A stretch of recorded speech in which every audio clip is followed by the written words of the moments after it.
Well, I'm now joined by Michael Farr, frequently described as the world's most prominent tintinologist. Welcome to the programme, Michael. Why do we have tintinologists but not Batmanologists? Well, I think Tintin's that much better. No, I think there's every case for a tintinologist. It's a science in its own right. It is. Well, there's so much to say, and there's so much to write, and there's so much to talk about. I mean, he created these wonderful 23 books, and they're such quality, there's such depth, that there's something in it for everyone.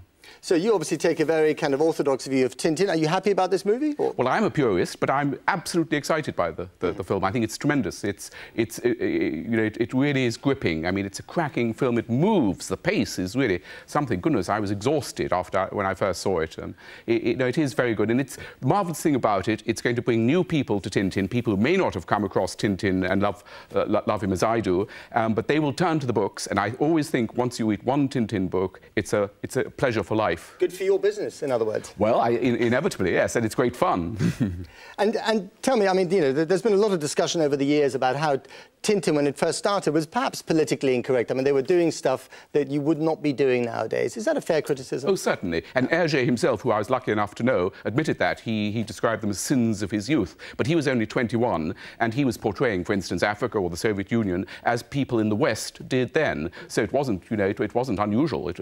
Nowadays, he would have done it entirely differently. And when I spoke to him, which was in the 70s, he said, of course, he would have, done it differently then. And apart from the stories themselves, Michael, what is the appeal of this extraordinary boy, very much from the 1920s, looking very much of his age, of his era, to us today, you know, in the year 2011, stuck in the middle of a rather miserable recession?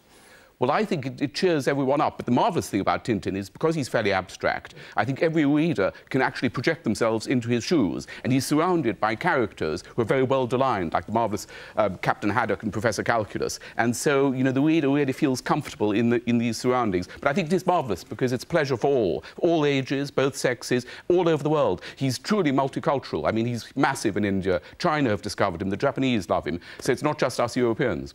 Michael Farr, you bear a bit of a resemblance to Tintin in older age, perhaps. Thank you very much indeed.